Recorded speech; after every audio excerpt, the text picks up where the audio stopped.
imprescriptibilidad de la nulidad de derecho público. ¿Por qué? ¿Cuál es el embate que hacen estos autores, los profesores de Derecho Administrativo, y que tienen en particular que son abogados del fisco? Bueno, dicen que en relación con la presunta imprescriptibilidad de la nulidad de derecho público, el espíritu de la legislación, si uno mira el derecho común, es que la regla general sea la prescriptibilidad de las acciones y la excepción es la imprescriptibilidad. Y cuando el código ha querido, o cuando el legislador ha querido que una acción sea imprescriptible, lo ha dicho. Pero uno no puede deducir imprescriptibilidades de un texto que no dice nada. En tal sentido, nada hay en la Constitución del 80, ni menos en la Ley 18.575, que permita inferir una supuesta imprescriptibilidad de la acción de nulidad de derecho público.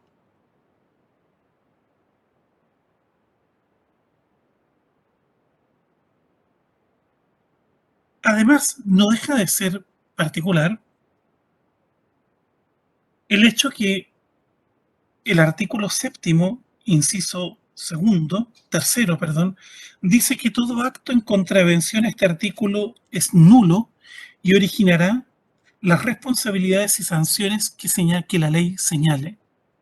Según el profesor Jorge Reyes, ¿cuál es esa ley? En otras palabras, no es efectivo que la nulidad de derecho público tenga un estatuto constitucional que se baste a sí mismo, del cual deduzcamos su imprescriptibilidad, porque el inciso tercero remite a la ley. Bueno, ¿y cuál es esta ley? A falta de otra, debe ser el derecho común, porque así es en el derecho comparado. La prescripción de la acción contenciosa o caducidad de la acción contenciosa administrativa está determinada o en ley expresa o a falta de ello en el derecho común. La acción de nulidad o recurso por exceso de poder son 2 meses en el derecho administrativo francés. Pero la acción de plena jurisdicción se extingue por la extinción del derecho sustantivo que se reclama. Por lo tanto, por la prescripción adquisitiva del citado derecho. Ello acarrea la extinción de la acción en el derecho francés. En consecuencia, en Chile se puede admitir una regla muy similar y se puede adoptar la regla que existe para la prescripción ordinaria de las acciones, basándonos en el 2497, que dice que las reglas sobre prescripción corren igualmente a favor y en contra del fisco. Lo dice el 2497 del Código Civil. Y de ahí vamos al 2514 y al 2515 del Código Civil. Y aplicar esas reglas generales.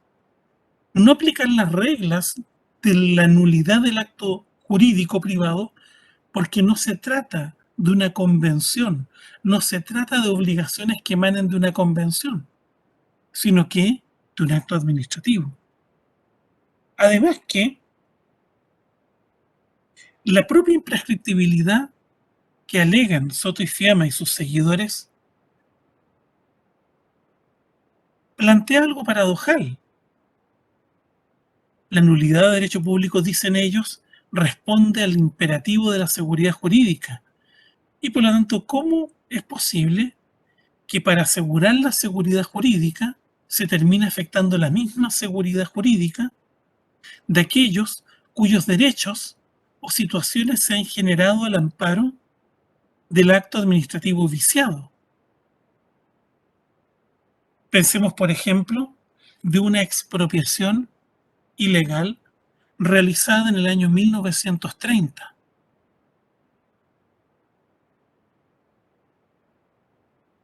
Probablemente el fisco ya destinó el inmueble y si no lo ha destinado, capaz que lo haya enajenado décadas después o se lo haya asignado a una entidad fiscal. Casi 100 años atrás.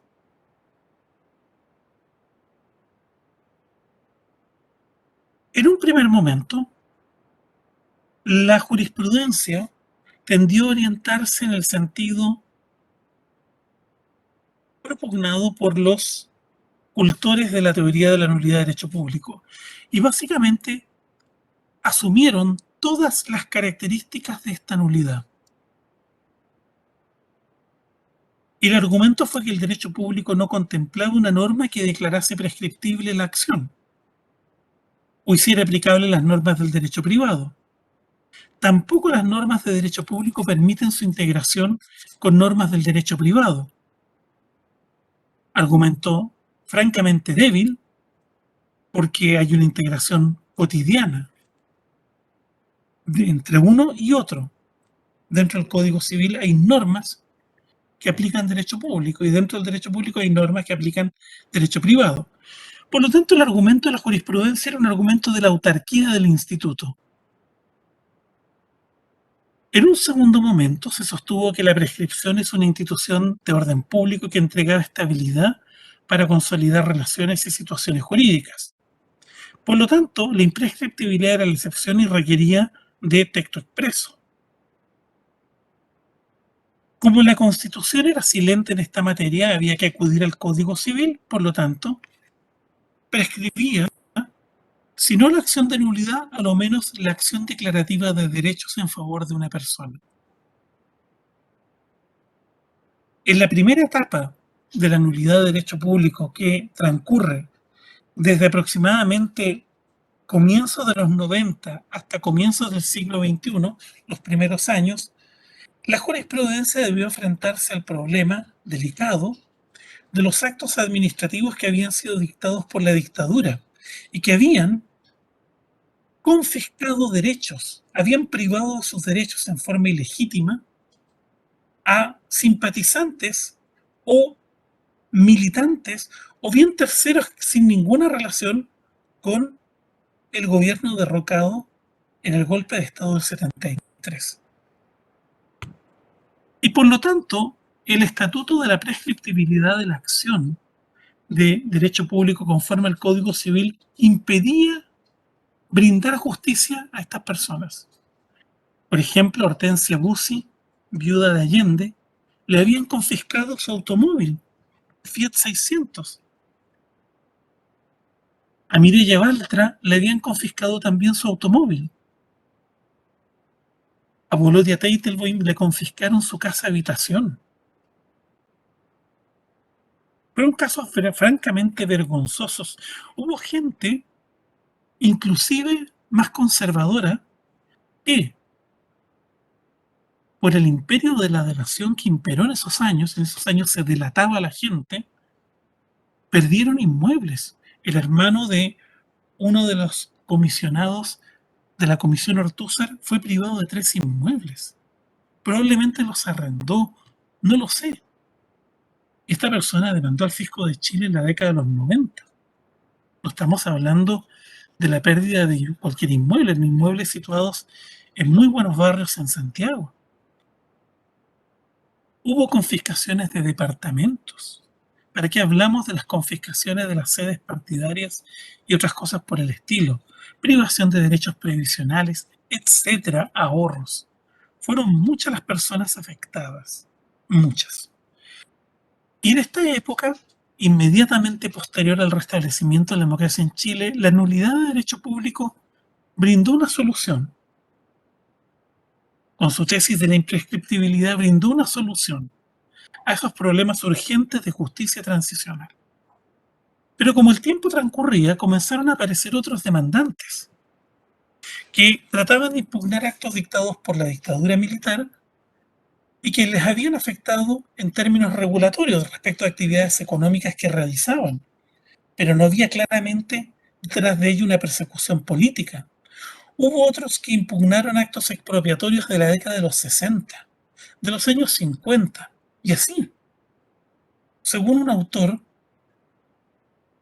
bajo la jurisprudencia existente nada impedía que la Compañía de Jesús demandara la nulidad de derecho público de los actos coloniales que la privaron de sus propiedades era el Valle Central. Ellos eran dueños de todo Chile, de cordillera a costa, dueños de generosas haciendas. En fin, bastaba encontrar una mínima ilegalidad en el tiempo, cualquiera, para tener alguna posibilidad de demandar al fisco de Chile. Con lo cual, ni los derechos del fisco ni los derechos de terceros se veían seguros por el efecto de la retroactividad de la nulidad judicialmente declarada.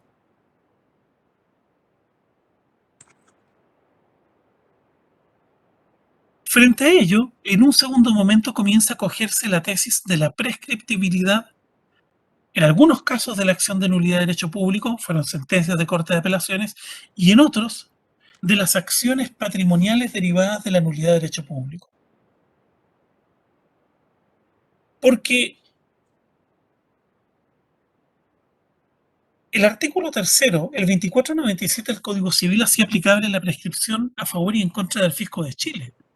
Y el artículo tercero de la ley 19.880 permitía descartar el carácter ipso iure de la nulidad de derecho público que conducía a su imprescriptibilidad.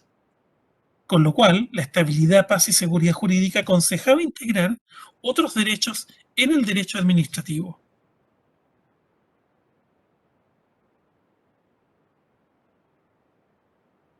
Hay un tercer momento que ya es a nivel de Corte Suprema, y lo marca el fallo Aedo Confisco del año 2000.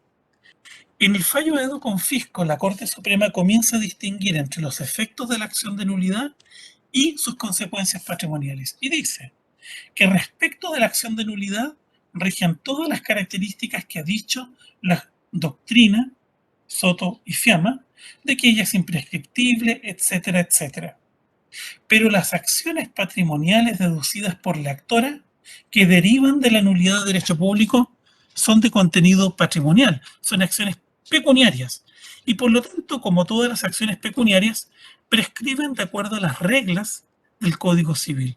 En otras palabras, la nulidad de derecho público es imprescriptible, pero las acciones patrimoniales consecuenciales prescriben de acuerdo al derecho común. Este fallo Aedo Confisco cambia completamente la jurisprudencia. En el paper que yo subí a Educandus sobre la prescripción de las acciones, relato con mayor actualidad y precisión lo que ha sucedido. Este fallo fue muy criticado por algunos, pero la verdad es que el efecto que trae esta distinción es que automáticamente se perdió interés en la nulidad de derecho público porque ya no era posible por medio de ella evadir la prescripción de las acciones patrimoniales previstas en el Código Civil. Por lo demás, hacia el año 2010, no habían muchos demandantes accionando por las tropelías cometidas por la dictadura militar. La mayoría ya había accionado. Y por lo tanto, las acciones que se estaban interponiendo hacían relación con otras cosas. Ahora, el problema se planteaba con cuál era el plazo de prescripción. Si lo que se demandaba era una indemnización de perjuicios, por ejemplo, se demandaba la nulidad de derecho público por haber sido confiscado un automóvil Fiat 125, los autos más taquilleros del año 73-75, de alta velocidad, preciosos esos autos, y se pedía consecuencialmente la restitución del auto. Al año 2005 no quedaban ni las ruedas. Por lo tanto, en subsidio se demandaba la indemnización de perjuicios por el daño material y el daño moral. En consecuencia, esa acción prescribía en 4 años, de acuerdo al 2432, creo que es, del Código Civil, la prescripción de las acciones de responsabilidad extracontractual. Está mejor individualizado en el paper. En cambio, las acciones restitutorias prescribían de acuerdo al 2515, 5 años. Llamo vuestra atención de que hay una mala compaginación en este archivo. Lo que viene a continuación, causales de nulidad, no lo consideren, tampoco consideren esta página que viene a continuación, ni la tercera.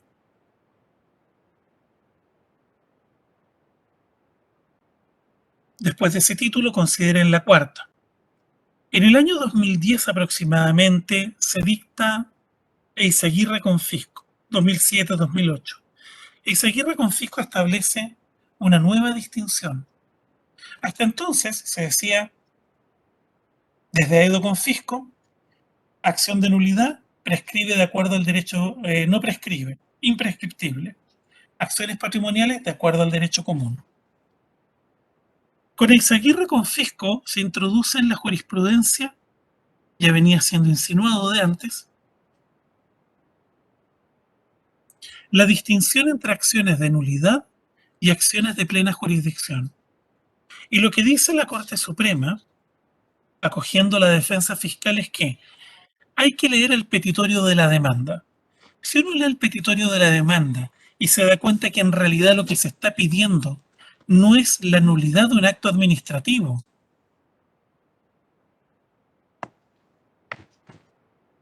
sino que se está demandando realmente o ejerciendo realmente una acción patrimonial encubierta,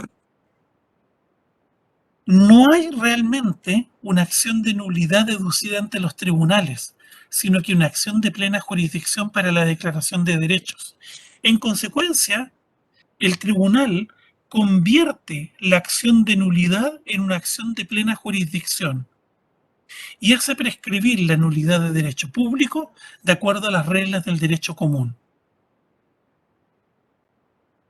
Es importante esto último, porque esta es la doctrina actual de la Corte Suprema.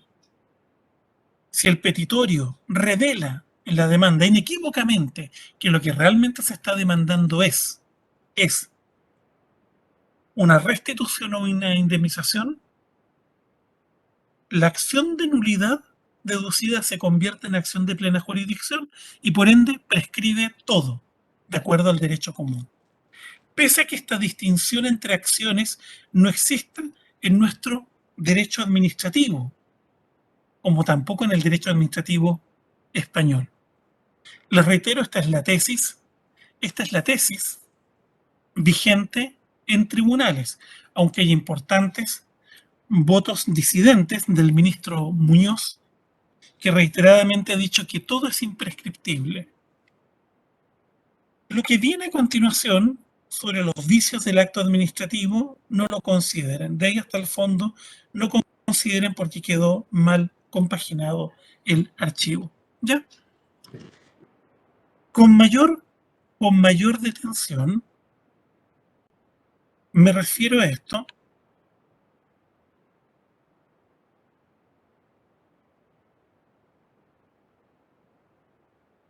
Un momento, por favor.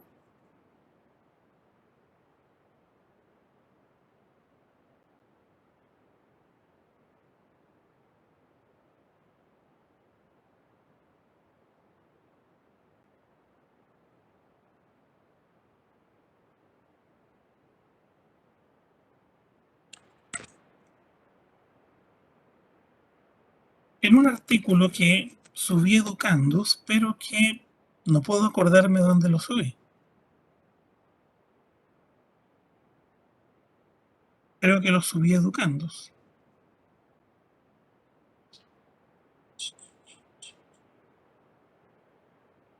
Hay un trabajo concreto sobre la materia que se llama la prescripción de las acciones derivadas de la nulidad de derecho público. Acá está, lo acabo de encontrar.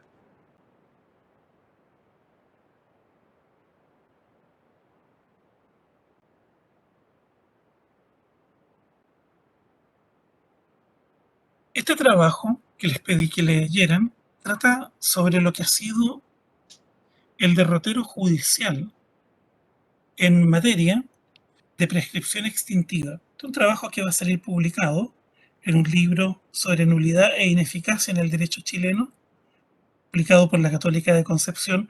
Y aquí precisamente les explico en las primeras partes qué son las acciones de nulidad y las acciones de plena jurisdicción en el derecho administrativo y cuál ha sido el desarrollo de este instituto en la doctrina para finalmente ver los principales fallos y cómo hemos llegado a la etapa actual en la cual simplemente se produce la conversión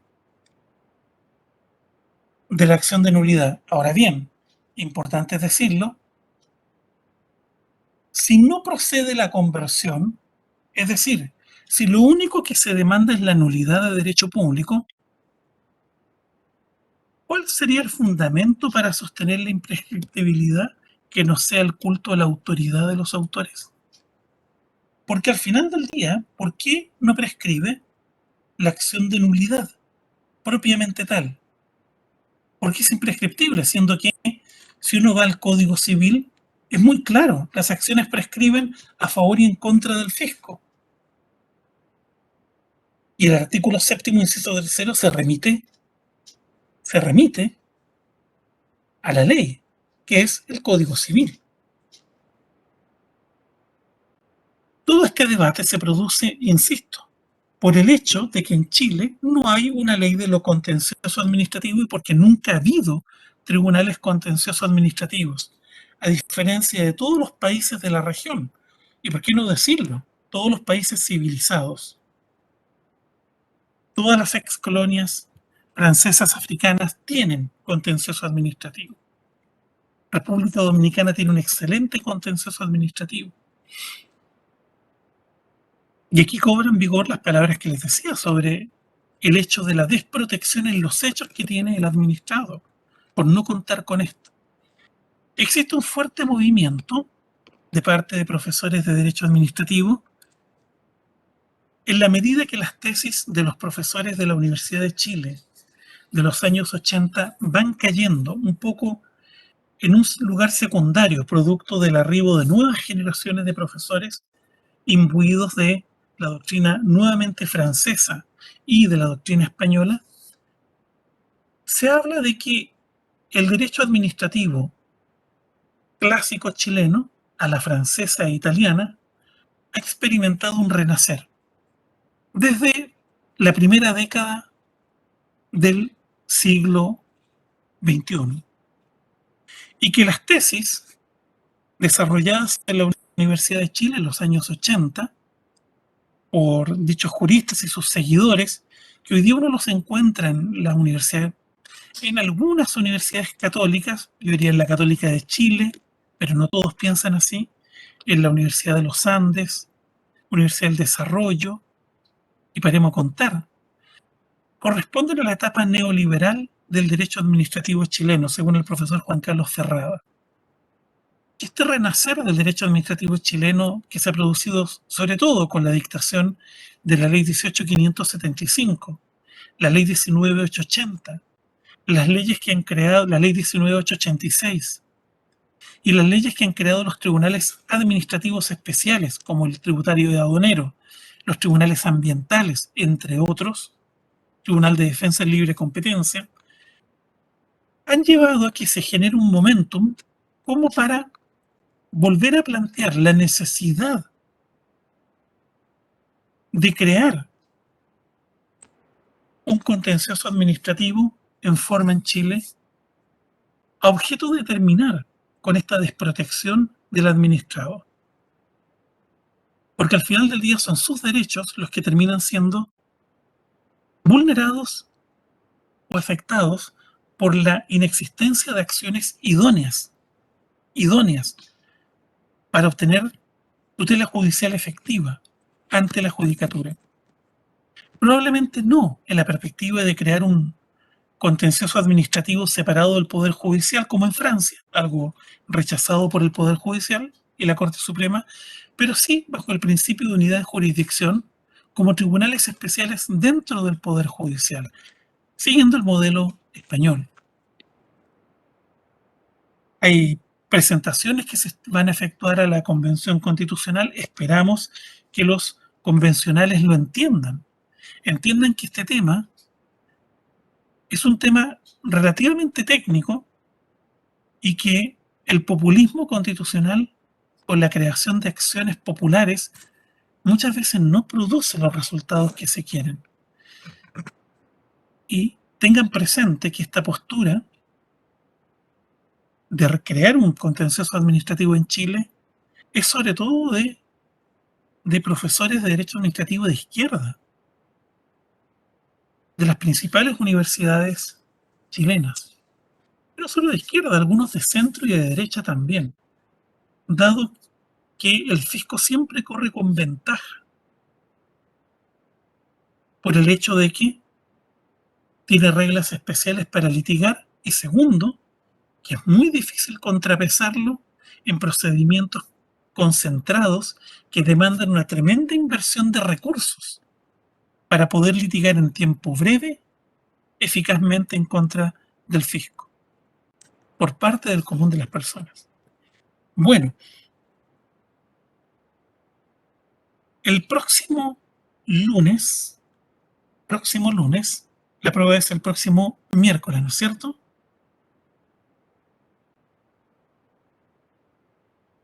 Sí, profesor. Bien, el próximo lunes vamos a comenzar a ver la acción de responsabilidad patrimonial del fisco de Chile o la responsabilidad del Estado administrador y del Estado juez, en menor medida del Estado legislador. Tengo preparadas presentaciones en PowerPoint al respecto para esas clases que se encuentran aquí en Educandos.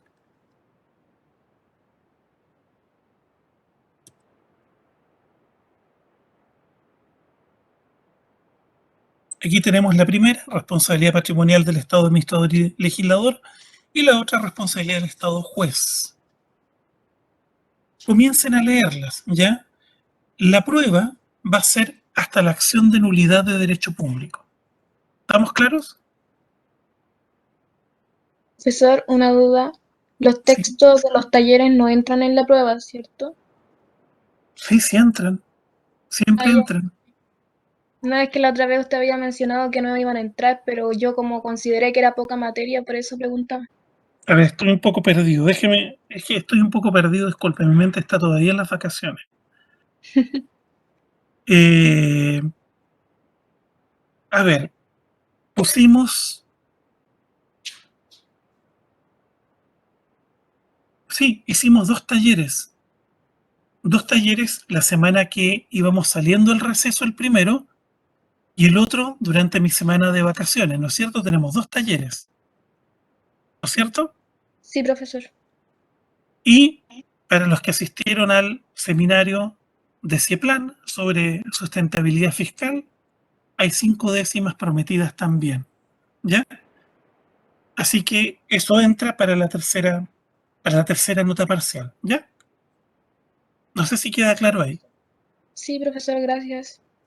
Entonces, la materia son las acciones, todas las acciones que hemos visto, incluida la acción de amparo económico, que la vamos a volver a estudiar, más la acción de nulidad de derecho público. La acción de responsabilidad patrimonial del Estado la vamos a dejar para el examen, ¿ya? No es menos importante, no es menos importante, pero la vamos a dejar para el examen, ¿ya? En consecuencia, eso sería, ¿ya? Ahora, tengo una propuesta que hacer al curso y necesito un consentimiento unánime. Estamos próximos a terminar el módulo. Estamos próximos a terminar el módulo. Y de ahí nos la jugamos con el examen. El examen puede ser bueno, puede ser malo, todo es posible. Esta no es la isla de la fantasía.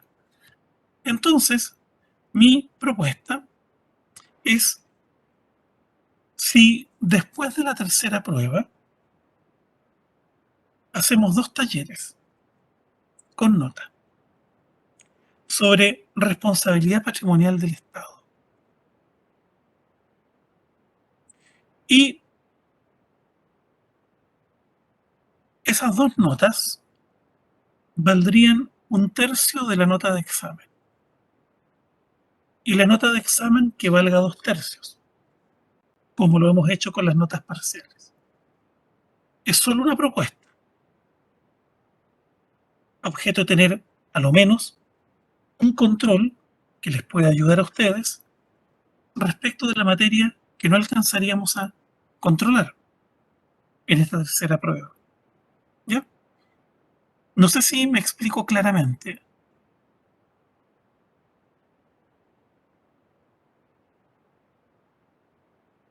Profesor, ¿Sí? habrían 2 talleres entonces para el examen. Esa es la idea.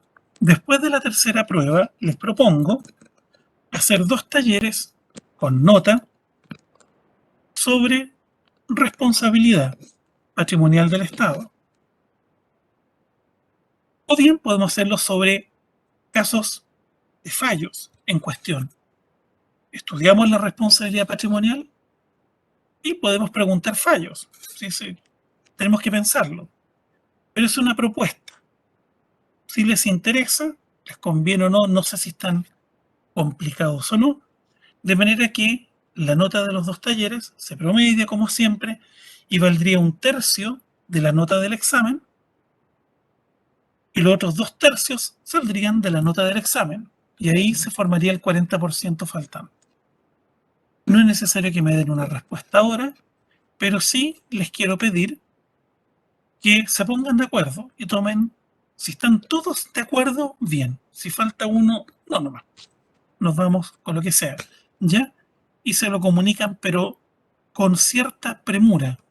Durante de hoy día es miércoles, ¿no es cierto? ¿Qué día es hoy? Miércoles. Hoy día es miércoles, se lo comunican de aquí al viernes al ayudante para poder armar el taller. ¿Ya? Eso nada más. ¿Estamos claros?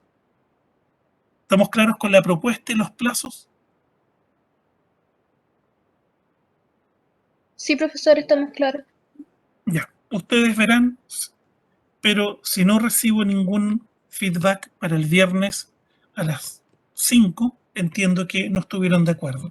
¿Ya? O alguien no estuvo de acuerdo y no hacemos ningún taller. ¿Ya? Eso nada más.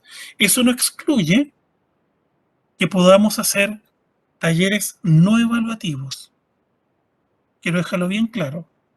Eso no excluye que podamos hacer talleres no evaluativos, ¿ya? Para analizar jurisprudencia, etcétera. ¿Ya? Eso. Bien. Hasta luego. Hasta luego, profesor. Gracias.